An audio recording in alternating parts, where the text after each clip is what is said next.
here from Fun Hands-On Learning, and today I'd like to share with you some math and literacy activities. These activities are focused around springtime, and the very first one I'm going to show you is absolutely free. You can go download it off my website, and I don't know if I've shown this. I think I've shown this in a video maybe last springtime, because that's when I made it. So this is from last year. It's free, and I'm going to show you how you can do it and just some different ways you can do it with your students. They are puzzles that the kids put together and they match. So there are top parts of the flowers and they have to match the bottom parts of the flower. And on the top part of the flower there is a picture here. So this is a picture of a nest, and then they have to match the bottom part that would make the word nest. And all of the bottom matching pictures are missing the vowels. So these are missing vowels. So they're working on vowel sounds. And what they would do is I would probably, give them like, 3 of them. And then I would give them, the bottom pieces, and then they have to match them up. Now, if you're working with a student who is far ahead, maybe a first grader, then you might want to give them more than 3. Or if you're working with a younger, early kindergartner, then I would just give them 1 or 2. Okay, so then they would have to match them up with the pictures. So this one would be sick, and this one would be kick, and this one would be nest. Now I probably would have given them 3 different vowels. These 2 both have eyes. So let me see here if I can find, and you can't even see that. So let me slide these over. So there's nest and there's sick, and let's get one that has a different vowel besides I. I have them all in order, so let me see if I can find a different between E and I. Okay, so here's sock. Let's do that one. All right, so we have nest, we have sick, and we have sock here. We'll just do that. So that will give them practice with 3 different vowels. All right, one of the ways they can do it is with dry erase markers. So I just pulled out some of our dry erase markers here. And then what they would do is they would just write the vowel. So E in this one, and I in this one, and O in this one. Okay. Or another way you can do it to make it a little bit more hands-on and fun is I like to add in Play-Doh. So what the kids do with the Play-Doh is they just put a tiny little piece of Play-Doh in the empty spot, and then they go ahead and use their stamps. I have this set of stamps from Melissa. These are from Melissa and Doug. You can get them online. I think I got my set off of Amazon. And then what they do is they go ahead and fill in the right one by finding the stamps. So this is nest. Obviously we made our puzzle match here. This is nest, and so they would take an E, and they would go ahead and push it down, and they've got nest. For sick, we would do I, because that's the missing vowel, and then for sock, we would do O. Now all of these missing vowels are simple words that should be easily sounded out, so I didn't use any hard, difficult words that children who are just beginning to read would have a difficult time figuring out. And there's just a million of these. So here's hill, and we have king. Now, these right here are all the short I, but I do have them for all of the different vowels. So here is duck. So here's one for you. And here is stuck. So we've got different ones with the different vowels. Stink. And let's see, this one is drop. So that one would be an O. I know I have A's in here somewhere. This is an E, this is bend. Okay, so they match them up and then they have to fill in the letters. So, like I showed you, one of the ways is with the dry erase markers. Again, another way is with the Play-Doh and the stamps. And then the third way, you can also use magnetic letters. So for this one was nest again. I kept that same one. And we would just put the E in there. And then for this one, once they found their match, this one is drop. He dropped something off his tray. So we would need O for that one. And they would just put it right there. like so. So there's 3 different ways you could do it. If you could think of another way, that would be awesome too. Leave it in the comments below. But yeah, so those are the 3 ways that I've come up with that they could fill in their missing letters. And then another extension to this activity is you could have them then make a list of the words, either write the words on paper or write them on the board or something like that. So okay, this activity is a rhyming activity, and this comes from my Easter time centers. So I have a bundle of Easter centers and a bundle of spring centers. And this one comes from my Easter activity centers. This one, I only pulled out 2 of the cards, but it comes with a ton of cards that look like this. They all look like this. They just have different pictures down here on the nest, and they have different words on them. But I pulled out 2 just to show you how it would work. So the child would take 1 card, and then you would give them some type of manipulative to use. Here I have just some examples. I have some buttons, and a lot of these buttons have springtime colors, so I like that idea. I have my nifty, if you've seen any of my other videos, you see these all the time, my my pom-poms with magnets attached. We also have here these are counting bears that we use for math, but you could also use those. You could use your Play-Doh, because you could use just little balls of Play-Doh.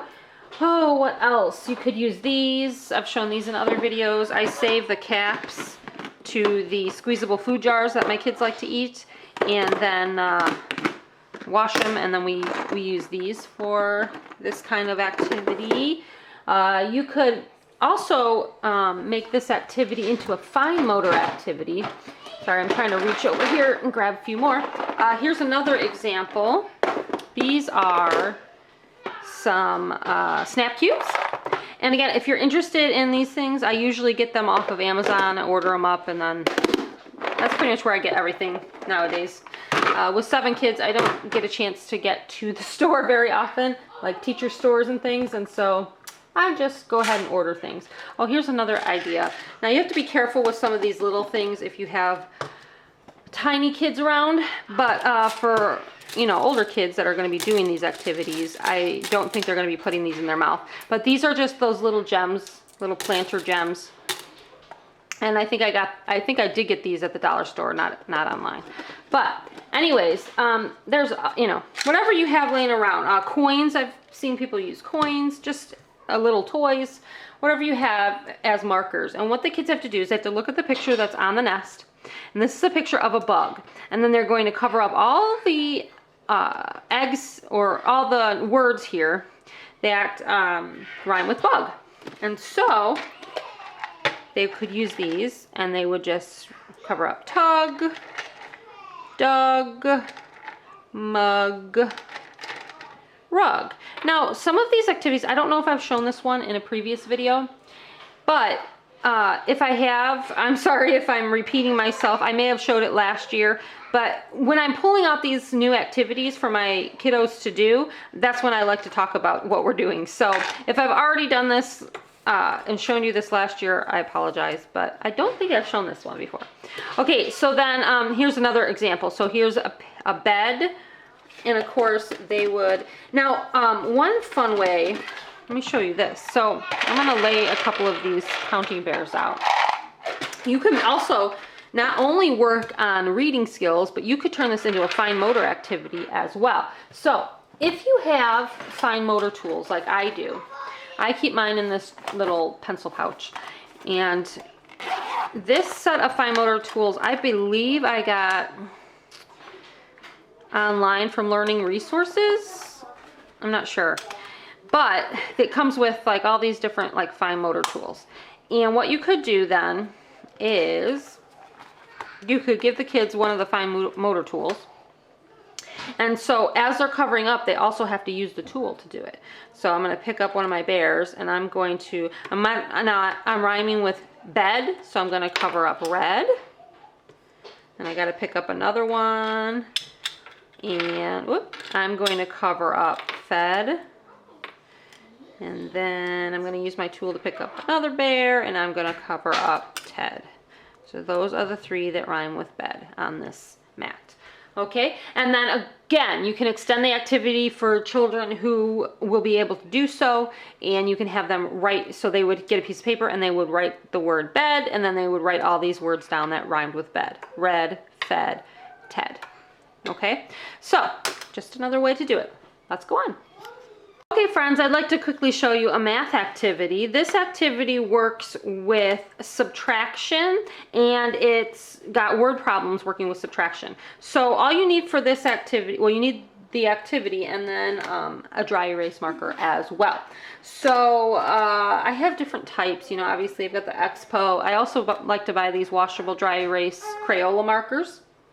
But whatever kind of erasable marker you have, dry erase, I use it on here. These are laminated, so of course you want to laminate them before you use a dry erase marker on it, but you know that. Okay, so this activity comes with a number line like this. So with this activity, you have these cards here that have the word problems on them, and it comes with many, many more cards. I'll show you the pages here. I still need to cut these out and laminate them. So I made these last year, and we didn't get around to using them, so we're going to use them this year. But I still have to laminate them and cut them out. I printed them out last year, just never got around to laminating them because we didn't end up using this activity. So I am excited to use this activity this year. So the way this activity works is you have a little bunny here.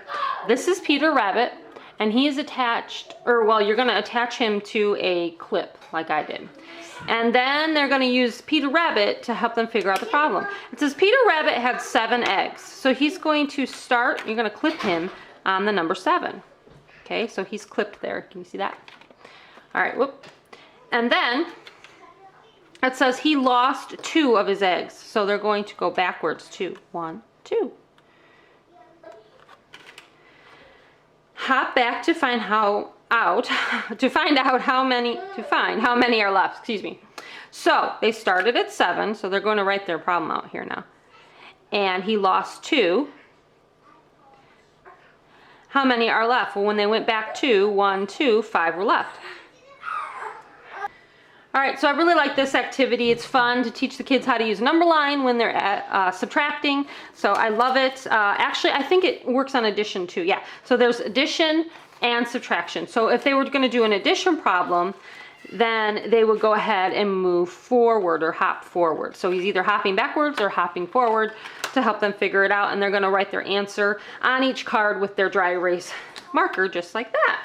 So if you laminate it, if you want to keep the activity for future years, then I would laminate them. And then of course you're going to cut the cards out. And then, so once they finish one, put that card off to the side and do the next card.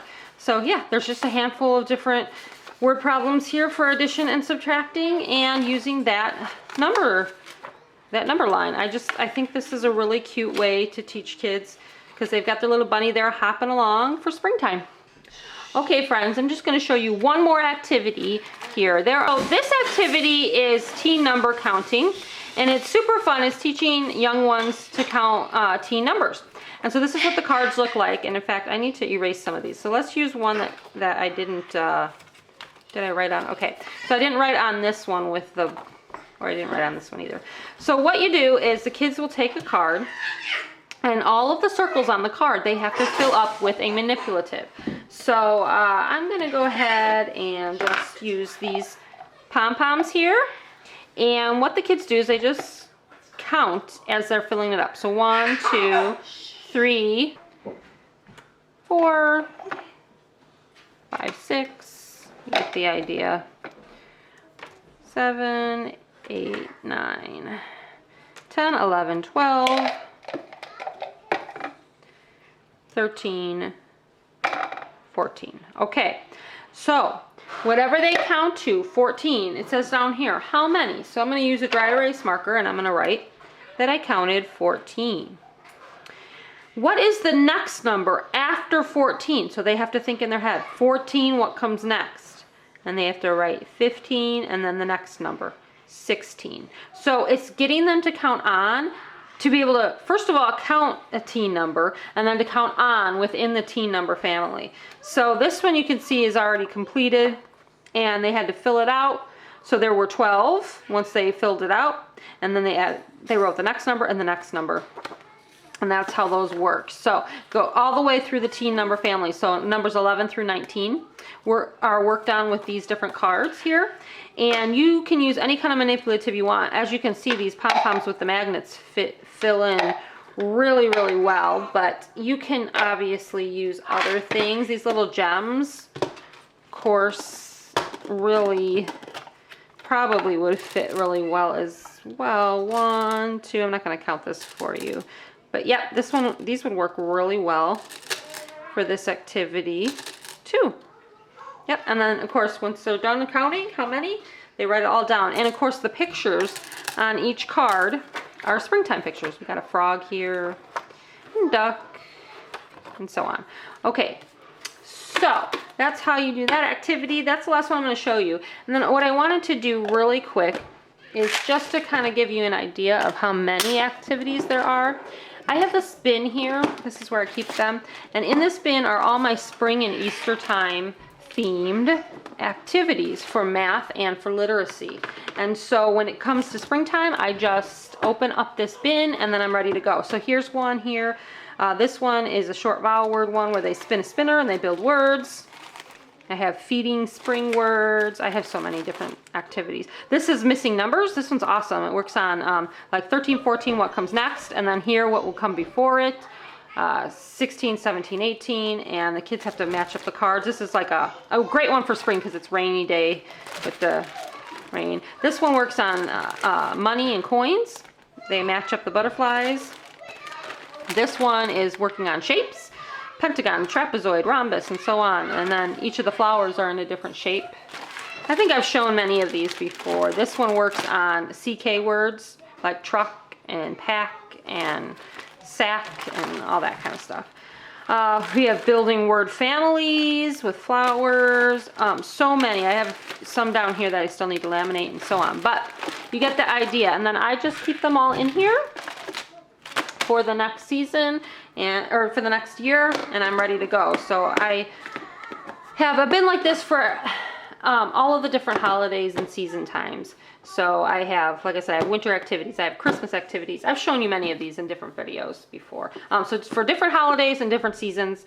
I like to make math and literacy activities that kind of center around that time of the year because it just piques the kids' interest, I think. It makes it a little bit more fun to bring in the time of the year into what we're doing in math and reading. It's kind of thematic that way. It makes it into a theme. All right, I hope you enjoyed watching this today, and if you have any questions or comments, leave them in the leave them below, and then in the description box below I always leave links. So I will leave links to all of these activities. You can get the whole bundle of the entire year's worth of activities, or you can just get the springtime activities or just the Easter activities, or just whatever you want. I'll leave links below, and especially to that free resource that I showed you at the beginning. I will leave a link below to that for sure in the description box, so you can go print that out, get it laminated, and start using it with your kiddos. I hope you enjoyed this video, and we will see you next time. Bye!